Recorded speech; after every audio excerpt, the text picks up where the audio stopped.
नमस्कार दोस्तों। हर साल कार्तिक मास के कृष्ण पक्ष की चतुर्थी के दिन महिलाएं अपनी पति की लंबी आयु के लिए निर्जला व्रत रखती हैं। इस दिन को करवा चौथ कहा जाता है। रात में चांद को देखने के बाद और अपने पति का चेहरा देखने के बाद महिलाएं इस व्रत को खोलती हैं। इस बार यह तिथि 1 नवंबर दिन बुधवार को पड़ रहा है। करवा चौथ के व्रत को लेकर शास्त्रों में बताया गया है कि इस व्रत को करने से न सिर्फ पति की आयु लंबी होती है, बल्कि इस व्रत को करने से वैवाहिक जीवन की सारी परेशानियां भी दूर होती हैं और सौभाग्य की प्राप्ति होती है। तो आइए जानते हैं करवा चौथ की व्रत कथा। एक साहूकार थे जिसके 7 लड़के और 1 लड़की थी। सेठानी समेत उसकी सभी बहुओं और बेटी ने भी करवा चौथ का व्रत रखा। साहूकार के सभी लड़के अपनी बहन से बहुत प्यार करते थे। साहूकार के लड़के जब भोजन करने लगे तो वे अपनी बहन से भोजन के लिए कहा। इस पर उनकी बहन ने जवाब दिया, भाई अभी चांद नहीं निकला है। चांद निकलने पर उसे अर्घ देकर ही मैं भोजन करूंगी। बहन की बात सुनकर भाइयों ने एक पहाड़ी पर अग्नि जला दी और छलनी ले जाकर उसमें से प्रकाश दिखाते हुए अपनी बहन से बोले, बहन चांद निकल आया है, अर्घ देकर पूजन कर लो। साहूकार की बेटी ने अपनी भाभियों से कहा, भाभी देखो चांद निकल आया है, आप भी अर्घ देकर भोजन कर लो। ननंद की बात सुनकर भाभी बोली, बाईसा ये तो आपका चांद है, हमारा चांद आने में अभी तो समय है। वह भूख से व्याकुल थी। वह चांद को अर्घ देकर भोजन करने बैठ गई। जैसे ही उसने पहला घास खाया उसे छींक आ गई। दूसरा घास खाते ही उसमें बाल निकल आया और तीसरा घास अभी खाने ही वाली थी कि उसके ससुराल से बुलावा आ गया कि पति बीमार है और जिस भी हाल में हो तुरंत ससुराल पहुँचे। उसे विदा करने के लिए माँ ने जब बक्से से कपड़े निकाले तो वो काले कपड़े मिले। दूसरी बार सभी कपड़े सफ़ेद निकले। बेटी ने कहा, माँ तुम रहने दो, मैं चली जाती हूँ। माँ घबराकर बेटी से बोली, बेटी रास्ते में जो भी छोटा बड़ा मिले सबके पैर छूकर प्रणाम करना। जो भी पूर्ण सुहागन होने का आशीर्वाद दे तो वहीं अपने पल्ले में गांठ बांध लेना। बेटी बोली, ठीक है माँ, और वह अपने ससुराल के लिए चल दी। रास्ते में उसे जो भी मिला वो सबके पांव छूती गई। सबने सुखी रहो, पीहर का सुख देखो, खुश रहो का आशीर्वाद दिया। ऐसे वह अपनी ससुराल पहुंच गई। ससुराल के दरवाजे पर छोटी ननंद खेल रही थी।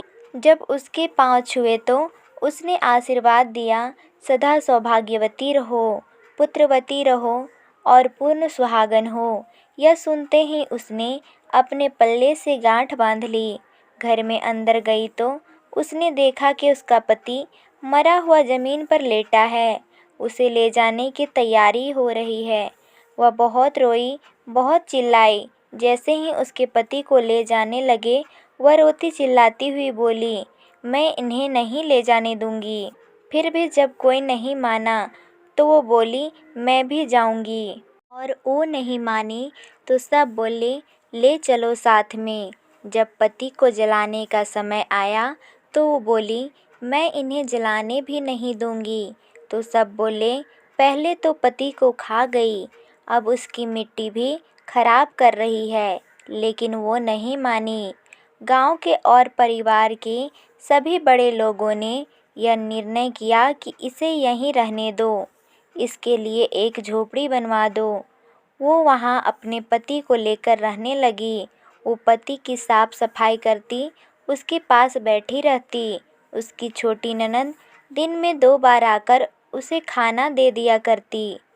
वह हर चौथ का व्रत करती, चांद को अर्घ देती, ज्योत देखती और चौथ माता आती तो चौथ माता कहती, करवा ले, भाइयों की प्यारी बहन करवा ले, घड़ी बुखारी करवा ले।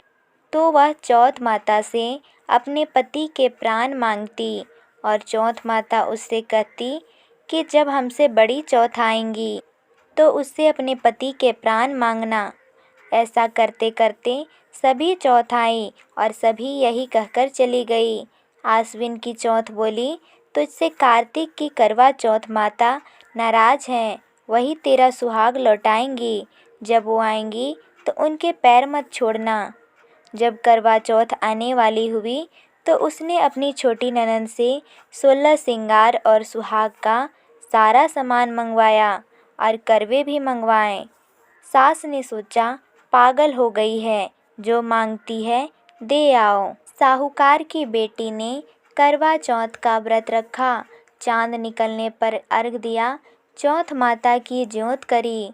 जब चौथ माता प्रकट हुई तो चौथ माता बोली, करवा ले 7 भाइयों की प्यारी बहन करवा ले। दिन में चांद उगाने वाली करवा ले, घड़ी बुखारी करवा ले। उसने उनके पैर पकड़ लिए और बोली, माता मेरा सुहाग वापस कर दो। चौथ माता बोली, तू तो बड़ी भूखी है, 7 भाइयों की प्यारी बहन है, तुझे सुहाग से क्या काम। तब वह बोली, नहीं माता नहीं, मैं आपके पैर तब तक नहीं छोड़ूंगी जब तक आप मेरा सुहाग वापस नहीं करती। चौथ माता ने सुहाग का सारा सामान मांगा तो उसने एक एक करके 16 श्रृंगार का सारा सामान माता को दे दिया। चौथ माता ने अपनी आँख से काजल निकाला, नाखूनों से मेहंदी निकाली और मांग से सिंदूर निकाला और चिटकी उंगली का छींटा दिया। उसका पति जीवित हो गया और चौथ माता जाते जाते उसकी झोपड़ी पर लात मार गई, जिससे उसकी झोपड़ी महल बन गई। जब छोटी ननद अगले दिन खाना लेकर आई तो उसने देखा कि भाभी की झोपड़ी की जगह तो महल खड़ा है। वो ननद को देखते ही दौड़ी दौड़ी उसके पास आई और बोली, देखो बाईसा, आपका भाई वापस आ गया। घर जाओ और सासू जी से कहो गाजे बाजे के साथ हमें लेने आए। ननद दौड़ी दौड़ी माँ के पास जाकर बोली, माँ ओ माँ, भाई जिंदा हो गया। माँ बोली, उस भाभी के साथ तेरा भी दिमाग खराब हो गया है। ननद बोली, नहीं माँ, मैंने देखा है, भाई सचमुच जिंदा हो गया है।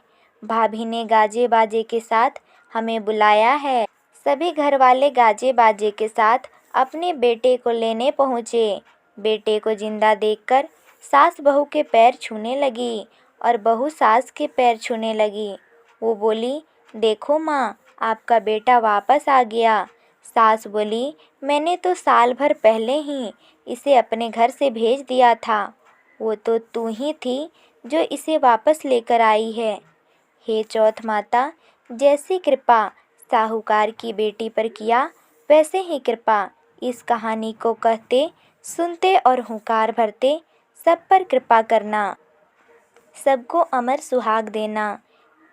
यदि आपको हमारे द्वारा सुनाई गई कथा अच्छी लगी हो तो कमेंट में जय चौथ माता ज़रूर लिखें। साथ ही हमारे चैनल राधा RKS को सब्सक्राइब कर दें। धन्यवाद।